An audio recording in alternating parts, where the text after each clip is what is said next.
आप इन बुजुर्गों की बारगाह में आए हैं, मखदूम मिल्लत उर्स में आप तशरीफ लाए हैं। मखदूम मिल्लत की शख्सियत को पढ़ने की कोशिश कीजिए, पहचानने की कोशिश कीजिए, इनकी सुबह शाम देखने की कोशिश कीजिए, इन्होंने महफिलों में कैसे जिंदगी गुजारी ये देखने की कोशिश कीजिए, तन्हाई में किस तरीके से रहे ये देखने की कोशिश कीजिए। आप खुश नसीब हो हरियरगंज वाले, अल्लाह रब्बुल इज्जत ने ऐसी ऐसी अजीम नेमतें दी हैं जिसे खलील मिल्लत कहा जाता है, मखदूम मिल्लत कहा जाता है, वह हज़रत अल्लाह मोहद्दिस जलील कहा जाता है। ये अजीम नेमत है, इस पे शुक्राना अदा करना चाहिए। और अल्लाह फरमाता है वअम्मा बिनेमते रब्बिका फहद्दिस, जब तुम्हारे रब की जानिब से कोई नेमत मिले तो खूब खूब चर्चा करो और उसका शुक्राना अदा करो। और ये अल्लाह की अजीम नेमत है जिसका नाम मखदूम मिल्लत है और खलील, ये अजीम नेमत है, इसका शुक्राना अदा करो, इन्हें याद कीजिए, चर्चा कीजिए, इन बुजुर्गों को याद कीजिए, इन बुजुर्गों की जिंदगी को देखिए, इन्होंने किस तरीके से जिंदगी गुजारी। मेरे दोस्तों और बुजुर्गों, मामला कहने को तो बहुत कुछ चाहता है, लेकिन सब कुछ कहने की जरूरत नहीं है। समझदार के लिए थोड़ा सा ही काफी, इशारा ही काफी है, इशारा काफी है। आप लोग समझने की कोशिश करो। मैं ये नहीं कह रहा हूं कि आप शुएब को मत सुनिए, बहुत सुनिए, गौर से सुनिए, नसीम को मत सुनिए, नहीं इनको भी सुनिए। लेकिन जब नसीम शेर पढ़े और जब हुसैन और अली का नाम आता है, जब आप मचलते हैं, तो हुसैन और अली के पैगाम को भी याद रखिए, उनके पैगाम को भी याद रखने की कोशिश कीजिए। सिर्फ नारों से काम नहीं चलेगा, सिर्फ नारे लगाकर अब जो है काम नहीं चलेगा, अमली जिंदगी में उतरना पड़ेगा। सिर्फ सुभान अल्लाह यहाँ से और वहां से और इधर से कहने से काम नहीं चलेगा।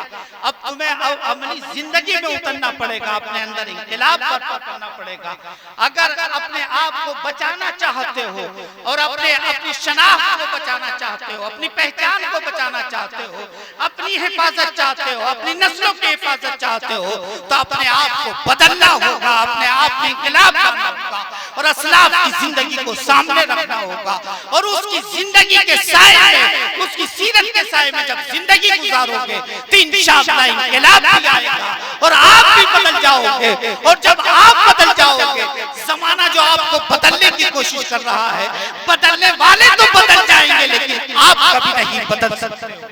लेकिन जरूरत यह है कि अपने आप को बदलना होगा, अपने आप को बदलना होगा। मेरे सामने ये जवान बैठे हुए हैं, जवानों को तो क्या कहना है, और खास कहता हूँ जवानों को, मोबाइल की दुनिया में अपना वक्त सारा जाया करने वाले, सारा वक्त मोबाइल की दुनिया में, तरह तरह से रात को 2 बजे तक 3 बजे तक। मैं नौजवानों से कहूंगा कि नौजवानों अपने मुस्तकबिल को पहचानो, अपनी अहमियत को पहचानो। अगर लफ्ज नौजवान हटा दिया जाए तो इस्लाम की तारीख जो है नामुकम्मल, इस्लाम की तारीख नामुकम्मल अगर लफ्ज नौजवान हटा। इसलिए मैं कहता हूँ नौजवानों इंकलाब बर्पा करो, जरा होश में आओ, अब अपने वक्त को पहचानो, हालात को पहचानो, कोशिश करो असलाफ की जिंदगी को। तुम इधर उधर क्या देख रहे हो, जरा अपने असलाफ को देखो कि नौजवानों ने कैसे कैसे इंकलाब बर्पा किए हैं। कोई नौजवान था कि जब निदा दी जा रही है तो घर से निकलता है, सब कुछ कुर्बान कर देता है। और आज तो मामला ये है, अगर जवानों से कहा जाए कि थोड़ा सा वक्त दे दो तो वक्त नहीं देते, मसरूफ है, इधर उधर बिजी है। हालात ऐसे बन चुके हैं कि इनके दिल में बातें नहीं उतर रही है, मगर उतारने की जरूरत है। उतारने के लिए पहले इसको सुधारने की जरूरत है। जब हम इसको सुधार देंगे तो इनके दिल में बातें खुद ब खुद उतर जाएंगी, इनके दिल में खुद ब खुद उतर जाएंगे। नौजवानों अब जरा होश में आने की, हालात बहुत बिगड़ गए। हिंदुस्तान नहीं पूरी दुनिया आपको मिटाना चाहती है। क्यों मिटाना चाहती है, क्यों खत्म करना चाहती है, किस लिए आपकी दुश्मन बनी हुई है, क्यों आपको मिटा रही है, इस पे गौर करना होगा। आप किसको सताने जा रहे हैं, आप किसको सता रहे हैं, आप किसको मिटाने की कोशिश कर रहे हैं। आप तो मोहब्बत बांट रहे हैं, आप तो अखलाक बांट रहे हैं, आप तो किरदार बांट रहे हैं और बांट क्या रहे हैं, अब तो बट ही नहीं रहा है, इसीलिए तो हालात बदल चुके हैं। ना अखलाक बट रहा है न किरदार बट रहा है। अखलाक सबसे ज्यादा बुरा अगर जायजा लिया जाए तो मुसलमानों का सबसे ज्यादा खराब नजर आता है। किरदार अगर जायजा लिया जाए, परसेंटेज निकाला जाए तो सबसे ज्यादा मुसलमानों का खराब नजर आ रहा है। गुनाहों में दलदल में अगर फंसा हुआ अगर कोई सबसे ज्यादा है और एवरेज निकाला जाए तो सब नौजवान मुसलमानों के नौजवान नजर आएंगे, मुसलमानों के लोग नजर आएंगे।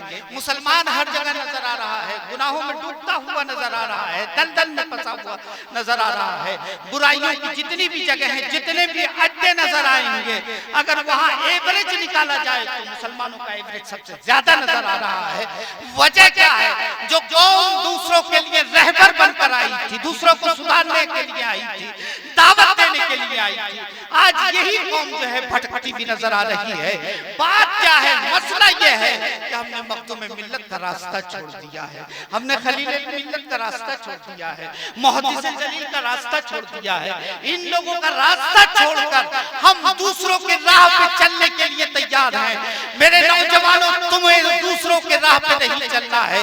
तुम्हारी राह तो तुम्हारे आका नबी करीम ने मुतय्यन कर दी है कि तुम्हें इस राह पे चलना है, और जब तुम इस राह पे चलोगे तो कामयाबियां तुम्हारे कदम चूमेंगी। वो तारीख गवाह है कि जब हमारी कौम रसूलुल्लाह के बताए हुए नक्शे कदम पे चली है तो कभी कर्नाटक की धरती पे ला इलाहा इल्लल्लाह की सदा लहराती हुई नजर आई है, तो कभी अंदलुस की धरती पे परचम इस्लाम लहराते हुए नजर आए हैं। और जब इसी नक्शे कदम पे चली है तो जिस जमीन पे बैठ गए हैं उस जमीन को बाबा बहार बना दिया है और इस्लाम का परचम लहरा के वहां नारा भी लगाया है और लोगों को कलमा पढ़वाते हुए नजर आबाद जिधर भी देखिए, जहां भी देखिए। मगर मसला यही है कि हमने उस राह को छोड़ दिया है। याद करो अपने असलाफ को याद करो, अपने दास्तां को याद करो। कभी रात की तन्हाई में बैठ के सोच लेना मेरे जवानों कि वो भी कोई जवान था जब निदा दी थी नबी के मुनादी ने और कहा था कि तुम्हें नबी ने बुलाया है। जब उसने आवाज दी थी तो सारे मुसलमानों के कान में ये आवाज गई। ये आवाज उस जवान के भी गई, नौजवान था, बिल्कुल बीवी के पास था। आवाज जैसे पहुंचती है वहां से हटता है, हट के कहता है कि मेरे आका ने मुझे बुलाया, मेरे नबी ने मुझको बुलाया, मैं नबी की बारगाह में जा रहा हूं। लेकिन याद रख, ए मेरी बीवी, याद रख, आका करीम ने मुझे जो बुलाया है ऐसे ही नहीं बुलाया है, जंग के लिए बुलाया है। मैदान जंग में जाने का हुक्म होगा, मैं जंग में जाऊंगा। और जंग में आदमी जाता है, वापस भी आ सकता है, शहीद भी हो सकता है। वापस आया तो मुजाहिद कहलाऊंगा, शहीद हो गया तो शहीद कहलाऊंगा। अगर वापस नहीं आ सका तो तुम्हें इजाजत है इस बात की कि तुम दूसरी शादी कर लेना, तुम दूसरी शादी कर लेना। उस खातून ने जवाब दिया था, वो सहाबी है, वो भी सहाबी था, उसने जवाब दिया था, ए मेरे ताजदार, क्या बात कर रहे हो? सुनो सुनो, जिस रब को तुम मानते हो उसी रब को मैं भी मानता हूं। जिस नबी का कलमा तुम पढ़ते हो उसी नबी का कलमा मैं भी पढ़ती हूँ। जाओ, मैं आपको भेज रही हूँ, इजाजत दे रही हूँ। अगर आप वापस आ गए तो एक मुजाहिद की बीवी कहलाऊंगी, और नहीं आए तो जिंदगी भर जो है एक शहीद की बेवा कहलाना तो गवारा है, लेकिन दूसरी शादी करना गवारा नहीं है। निकला है वो जवान, नौजवान निकलता है, बारगाहे रसूल में हाजिर होता है। जब बारगाहे रसूल में हाजिर हुआ है फौरन हुक्म होता है कि चलो मैदान जंग में, चलो चलो मैदान जंग में। सबके सब मैदान जंग में जाते हैं। दिन शुरू होता है, जंग शुरू होती है, शाम का वक्त होता है। हुक्म रसूल होता है कि जख्मियों को एक तरफ कर दिया जाए, शहीदों को एक तरफ किया जाए। जख्मियों को उठाया जाता है, एक खेमे में रखा जाता है, शहीदों को एक खेमे में रखा जाता है। अब मेरे आका फरमाते हैं कि सबको पहचान लो, गिन लो, जितने हमारे थे सब मौजूद हैं कि नहीं है। सहाबा निकलते हैं, खेमे में जाते हैं, शहीदों को देखते हैं, जख्मियों को देखते हैं, जिंदों को देखते हैं। आका करीम की बारगाह में आके कहते हैं, या रसूल अल्लाह, जख्मियों में भी देख लिया है, शहीदों में भी देख लिया है, जिंदों में भी देख लिया है। एक नौजवान नजर नहीं आ रहा है। लगता यह है कि कहीं दुश्मन उसे गिरफ्तार करके तो नहीं ले गए हैं, उसे दुश्मन पकड़ के तो नहीं ले गए हैं। मेरे आका नबी करीम सल्लल्लाहु तआला अलैहि वसल्लम चेहरे मुकद्दस को ऊपर करते हैं, फिर नीचे करते हैं और मुस्कुराते हैं। यूं मुस्कुराए कि जान सी कलियों में पड़ गई, यूं लबनुशा हुए कि गुलसिता बना दिया। आका करीम मुस्कुरा के कहते हैं जाओ दोबारा फिर तलाशो। सहाबा निकलते हैं, मैदान में तलाशते हैं। एक तरफ एक लाश मुबारक पड़ी हुई है जिसे कफन भी दिया जा चुका है, जिसे गुस्ल भी दिया जा चुका है। सहाबा पहुंचते हैं, उस लाश मुबारक को बारगाह रसूल में लाते हैं और जब कफन हटा के देखा जाता है और जब कफन हटा के देखा गया है तो ये किसी और की लाश नहीं थी, उसी नौजवान की थी जो अपनी बीवी से अलविदा कह के निकला था, जिसे दुनिया हंसला के नाम से जानती है। हंसला की लाश थी। मेरे आका ने फिर कफन ढक दिया है, हुक्म देते हैं कि दफन किया जाए। दफन के लिए जब ले जाने लगे, सहाबाए किराम हाथ जोड़ के कहते हैं या रसूल अल्लाह, पहले मैंने तलाशा था, पहले हम लोगों ने कोना कोना देखा तो जब मैदान में कहीं लाश नहीं मिली थी, लेकिन अब जब लाश मिली है तो इसे गुस्ल भी दिया जा चुका है, कफन भी दिया जा चुका है। या रसूल अल्लाह माजरा क्या है?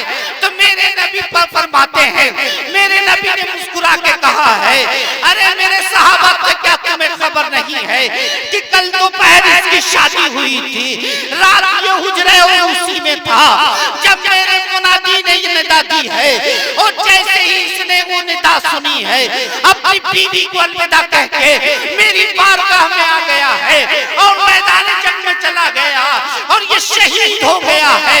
इसे इतना मौका नहीं मिला था कि ये कहारत हासिल कर सके, वसूल कर सके, इसलिए रब कदीर की रहमत को ये गवारा न हुआ कि जो उसके नाम पे शहीद हुआ है उसे उसी आलम में दफन कर दिया जाए। इसलिए परवरदिगार ने फरिश्तों को हुक्म दिया कि फरिश्तों जाओ हंसला को लेके जाओ और उसे कौसर में गुस्ल दे दो और जन्नत के कपड़े से इसको कफन दे दो, ताकि आज से ये हंसला नहीं रहेगा बल्कि रसूलुल मलाइका कहलाएगा। ये शान थी। जब नौजवान संकट गए हैं तभी जाके मैदान ओहद पे फतह हासिल हुई है, ये कामयाबियां मिली है। ये इस्लाम हम तक जो पहुंचा है आसानियों से नहीं पहुंचा है, बड़ी बड़ी कुर्बानियों से पहुंचा है। कभी जो है अबू बकर ने अपने लहू को बहाया है तो कभी उमर ने अपने लहू को जमीन पे गिराया है।